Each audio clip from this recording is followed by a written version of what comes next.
السلام عليكم ورحمة الله وبركاته. بسم الله والصلاة والسلام على رسول الله. ان شاء الله في الفيديو ده هنتكلم عن كيفية استخدام الإبرة التفجيرية الأوفيتريل المعبأة مسبقا. قد وصف هذا الدواء لعلاج العقم. كيف تحضير واستخدام هذا الدواء؟ يستعمل كما أخبرك الطبيب بالضبط. يجب مراجعة الطبيب أو الصيدلي إذا لو أنت مش متأكدة من طريقة الاستخدام. الأوفيتريل ده أمبول فايل معد مسبقا لاستخدام تحت الجلد، زي ما احنا شايفين اهو. هو بيبقى من جوه سرنجة معباية وجاهزة اهو. انت بس ما عليك غير ان اللي هو فقاعة الهواء دي الموجودة انت بتفضيها اهي، ويتاخد تحت الجلد، ودي معباية جاهزة تبقى زي نفس المنظر ده كده. هي ده العلبة من جوه، ده يعني اعطائه عن طريق الحقن تحت الجلد. كل سرنجة معبأة مسبقا ما تستخدمش غير مرة واحدة فقط، ولا يجوز استخدام المحلول إلا إذا كان صافيا وخاليا من الجزيئات زي ما شفناه أهو. سيوضح لك طبيبك أو ممرضتك كيفية استخدام السرنجة معبأة مسبقا لحقنة الدواء. حقني أوفيتريل بالطريقة اللي وصفها لك طبيبك أو ممرضتك. إذا كنت تقومين بإعطاء الجرعة لنفسك برجاء قراءة التعليمات الآتية بعناية.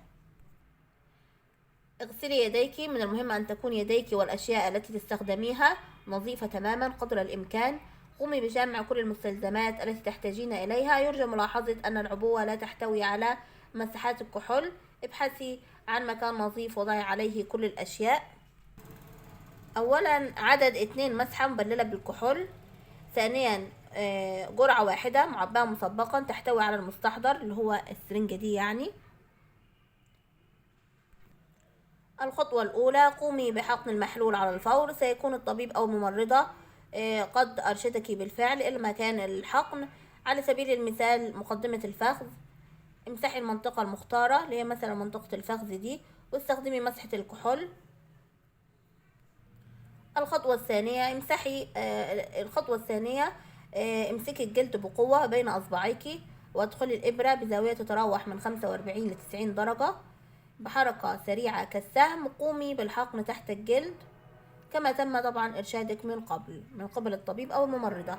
احقني المحلول عن طريق دفع المحبس أو اللي هو السرنجة يعني دي برفق طبعا مش سريع. خذي ما تحتاجين من الوقت لحقن المحلول بالكامل. الخطوة الرابعة، اسحبي الإبرة على الفور ونظفي الجلد باستخدام مسحة الكحولية التانية في حركة دائرية. إذا نسيتي أخذ أوفيتريل فتحدثي إلى طبيبك في أقرب وقت بمجرد ملاحظتك لذلك. تخلص من جميع الأدوات المستخدمة بمجرد انتهائك من عملية الحقن. تخلص على الفور من السرنجة الفارغة في إناء المخلفات الطبية الحادة. يجب التخلص من أي محلول يستعمل. طبعا كيفية استخدام أوفيتريل، احفظي هذا الدواء بعيدا عن متناول الأطفال. لا تستعملي الدواء بعد انتهاء تاريخ الصلاحية المدون على العبوة. طبعا بيبقى مدون زي مثلا هنا اهو، اللي هو بعد الكلمة اللي هي الاكسبايري دي هنا 31/8/2023. الاي اكس دي الاكسباير، هو ده تاريخ الصلاحية. يشير تاريخ انتهاء الصلاحية إلى اليوم الأخير من ذلك الشهر. احتفظي بالدواء في العبوة الأصلية في الثلاجة ما بين 2 إلى 3 درجة مئوية. يمكن طبعا حفظ المحلول أوفيتريل 250 ملي جرام في درجة حرارة مئوية يعني درجة حرارة الغرفة عند 25 درجة مئوية أو أقل لمدة تصل إلى 30 يوم دون التعرض للتبريد. تمام. مرة أخرى خلال الفترة دي يجب لو يعني خلال هذه الفترة يجب التخلص منه إذا لم يستخدم خلال هذه الفترة اللي هي خلال 30 يوم دول. إن أوفيتريل معد مسبقا الاستخدام على أساس مرة واحدة فقط. أي محلول لم يتم استخدامه يجب أن يتم التخلص منه.